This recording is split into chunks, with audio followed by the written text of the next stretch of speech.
Good day everyone, I'm Benedict Lopez. I will discuss the topic about Eastern concept of the self.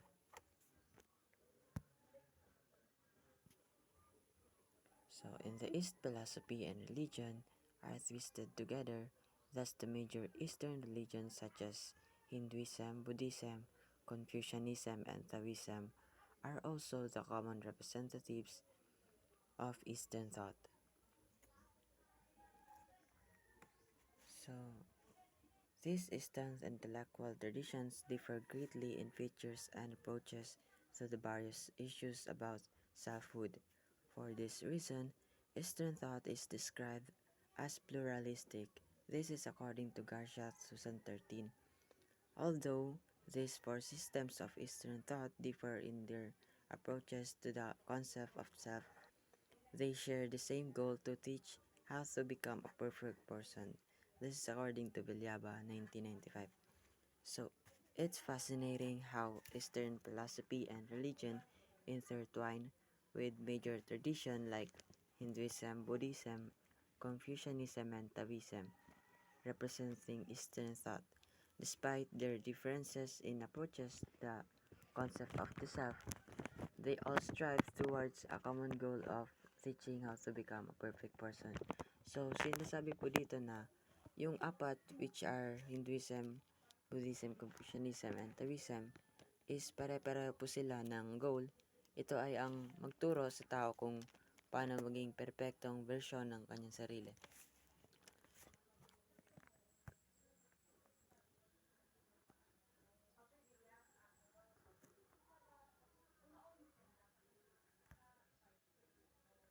So, the self in four great systems of Eastern thought,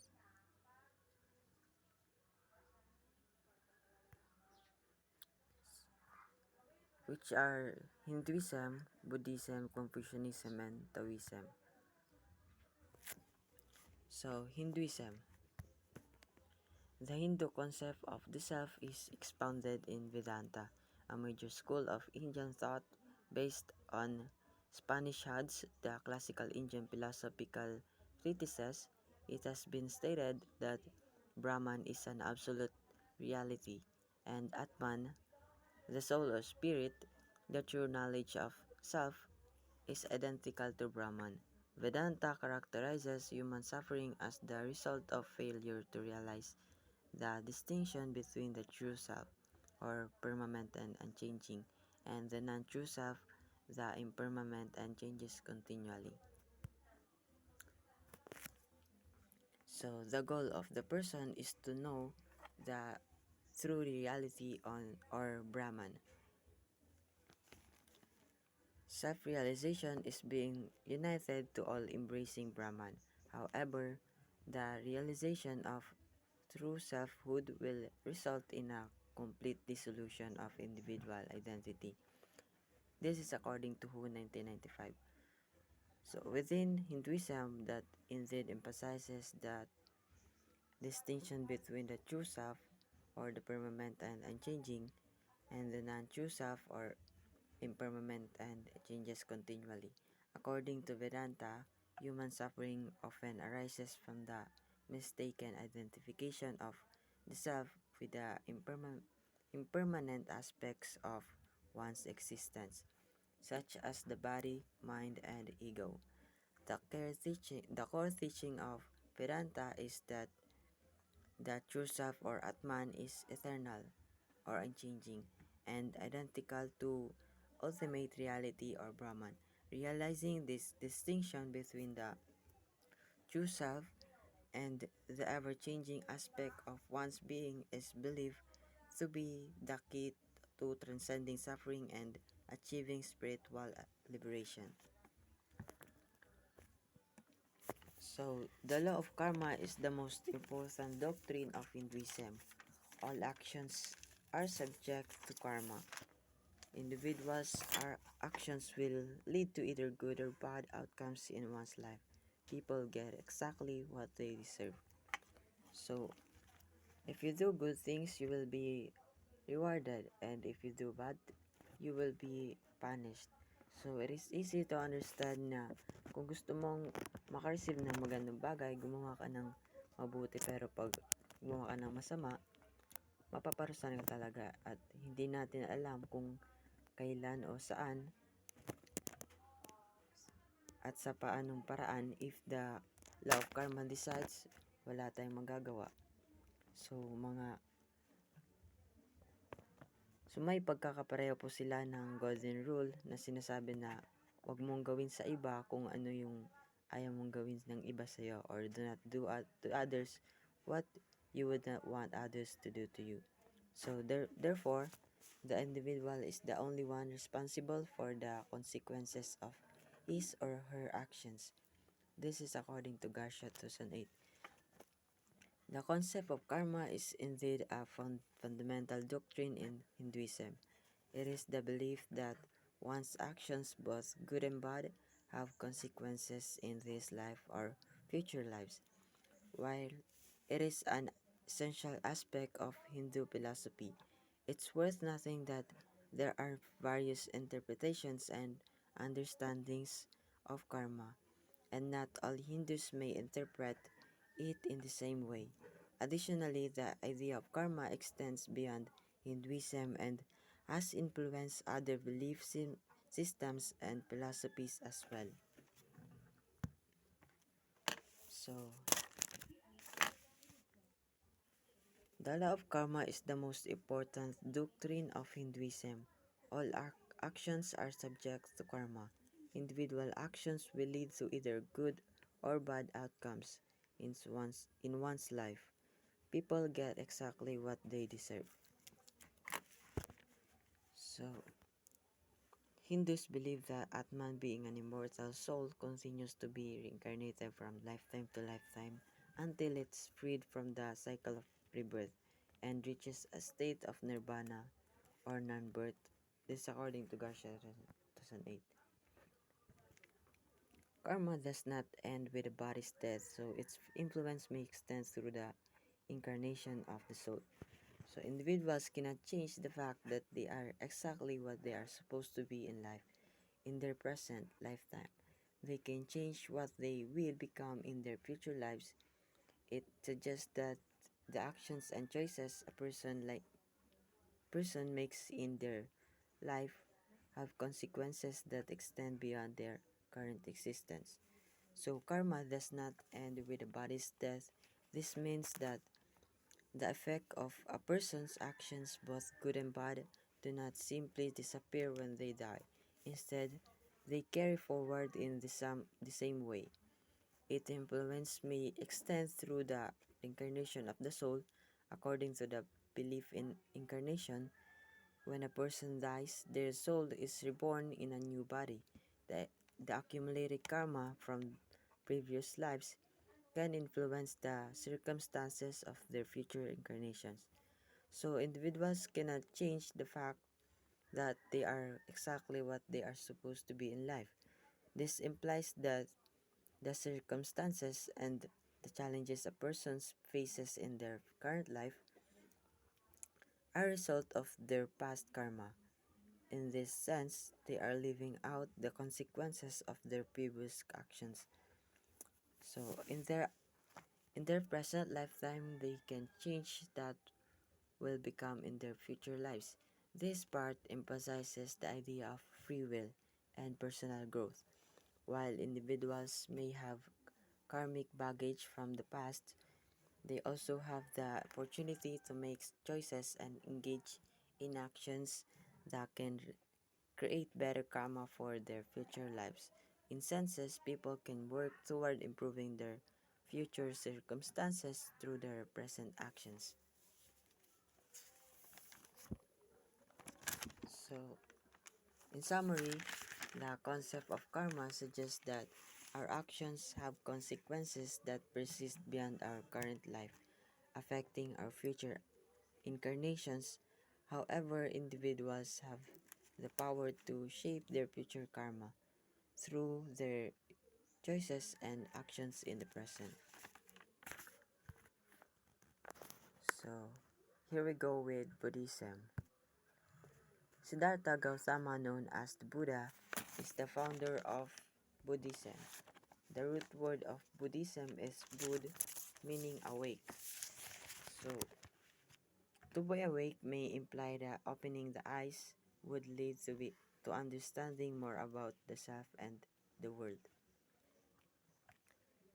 According to the teaching of Buddhism, every person has seed of enlightenment, hence the potential to be a Buddha. However, the seed should be nurtured. This is according to Mansuki 2013. So, in summary, Siddhartha Gautama, known as the Buddha, indeed founded the Buddhism, and the word Buddhism is derived from the Bud, which means to be awake or enlightenment, enlightened. The central idea is that through understanding and self-awareness, one can attain enlightenment or Buddhahood. So it's believed that every person has the potential to achieve this state of awakening, but it requires nurturing and self-discovery. Buddhism emphasizes the path of self-realization and the cultivation of inner wisdom to reach a state of enlightenment. So, this is the Four Noble Truths are the basic principles of Buddhism. So, number one is life is suffering. So, life is suffering.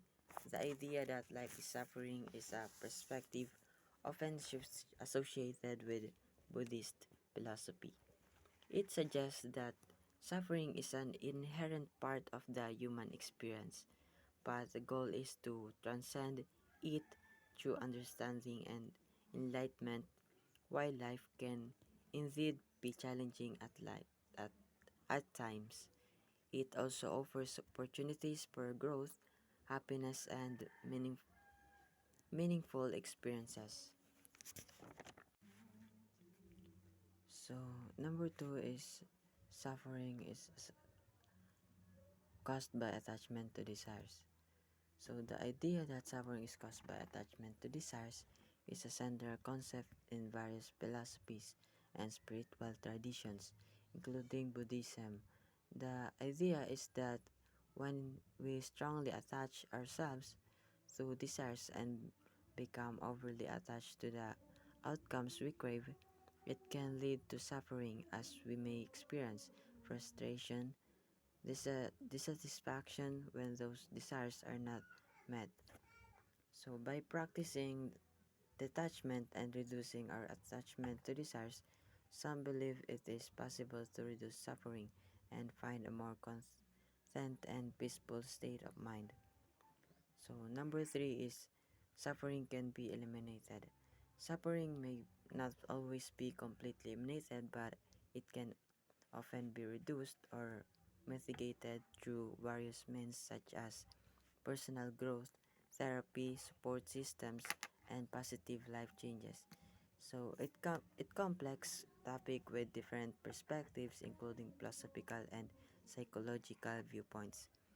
So number 4 is the elimination of suffering is through the practice of the Eightfold Path, which are the right view, right aspiration, right speech, right action, right livelihood, right effort, right mindfulness, and the right concentration. So, the Eightfold Path is a fundamental concept in Buddhism, and it is believed to be a guide to eliminating suffering and achieving enlightenment.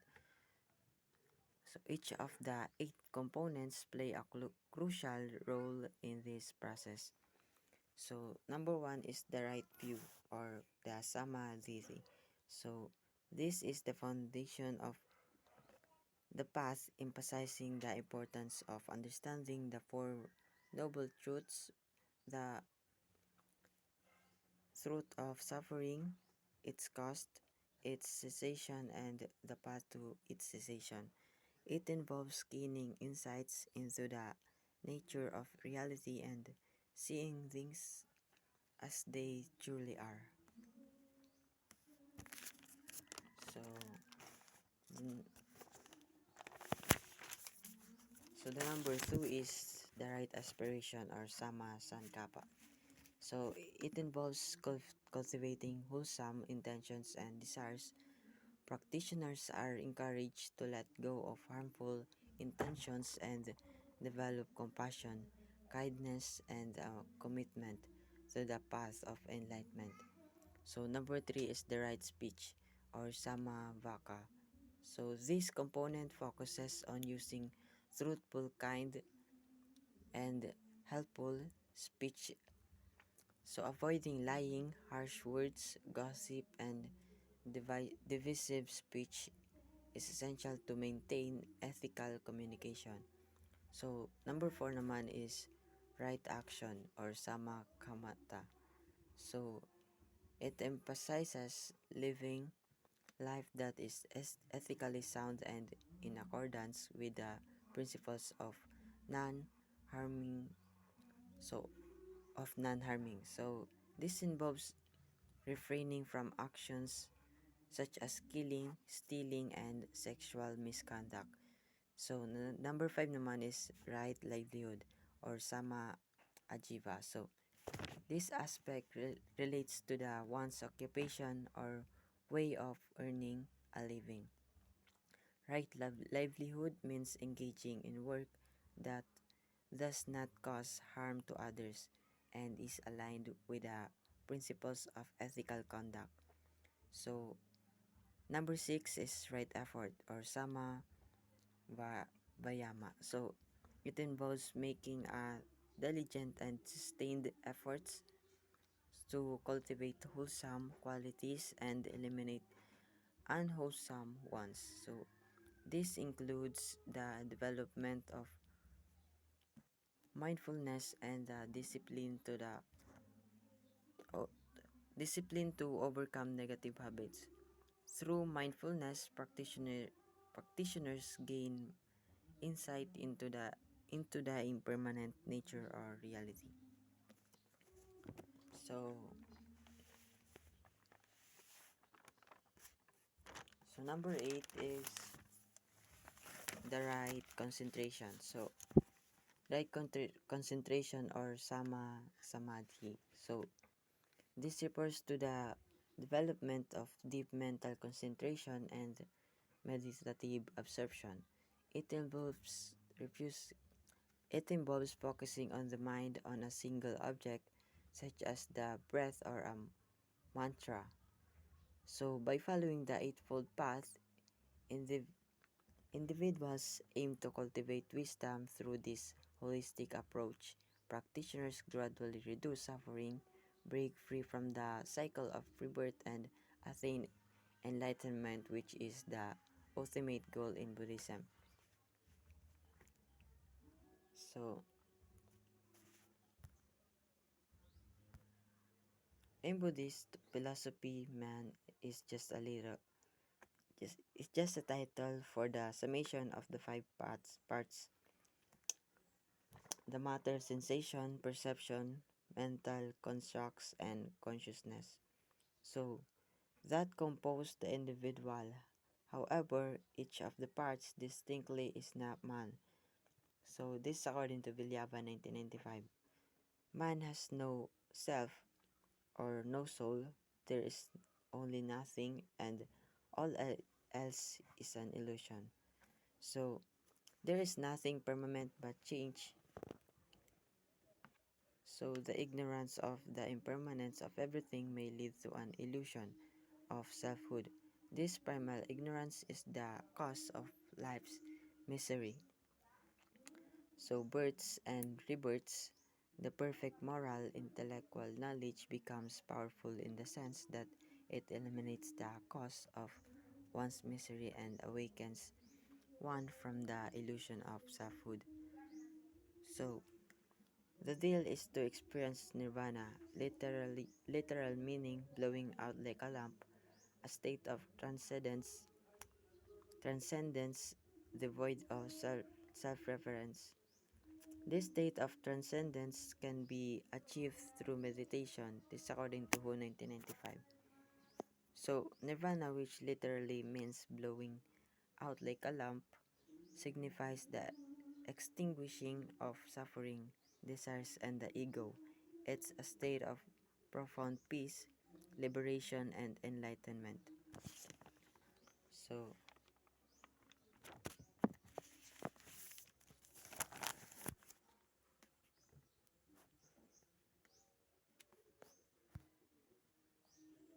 Confucianism.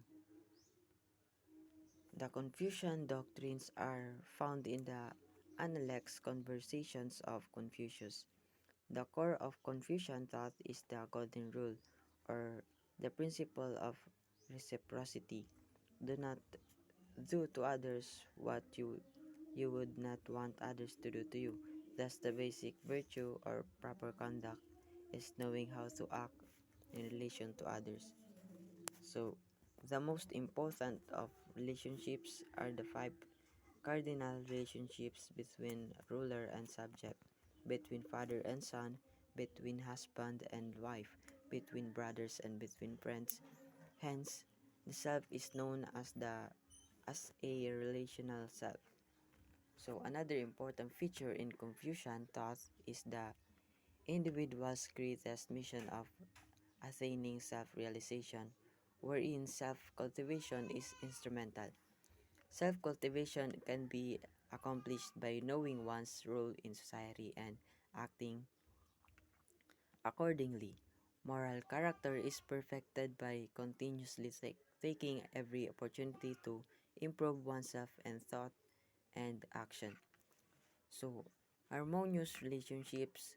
This refers to the idea that when individuals in a society follow established social rules and norms, so interactions between people tend to be smoother, more peaceful, and less conflict prone.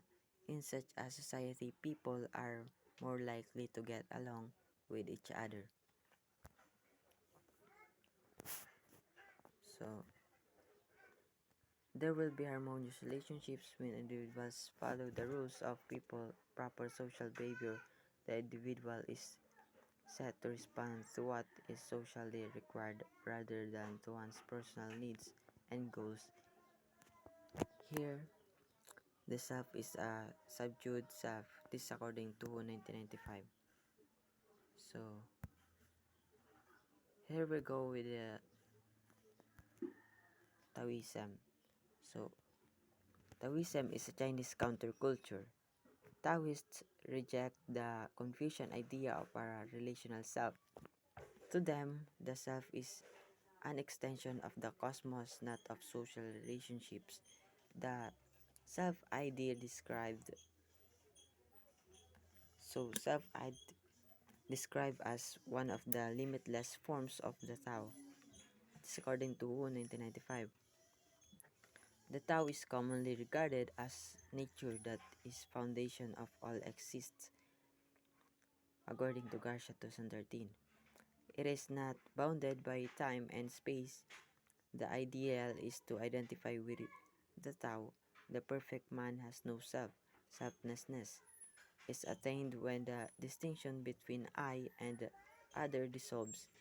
Consequently, the individual may behave spontaneously, just going with the flow of the Tao. The selfless person leads to a balanced life in a harmony with both nature and society, according to 1995.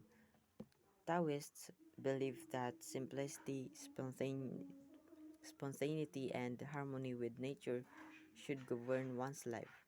Individuals must seek to understand and act accordance with a natural order. There should be unity and harmony among opposing with a natural order. There should be unity and with elements the yin and yang, Abelia 2016. Hence, there is oneness of the Tao. So, Taoism is indeed a Chinese philosophical and spiritual tradition that emphasizes harmony with the Tao, often translated as the way or the path. Taoist focuses on the natural flow of life and seek to align themselves with it, while it differs from Confucianism in its approach to the self and social relationships. It's not typically considered a counterculture but rather an alternative philosophical perspective rooted in ancient Chinese thought. So the concept of the self being an extension of the cosmos and a part of the limitless forms of the Tao is a fundamental idea in Taoism. So overall, Taoism is a philosophy that advocates living a simple, spontaneous, and harmonious life by embracing the natural order and finding unity within the dualities of existence. So that's all, and thank you.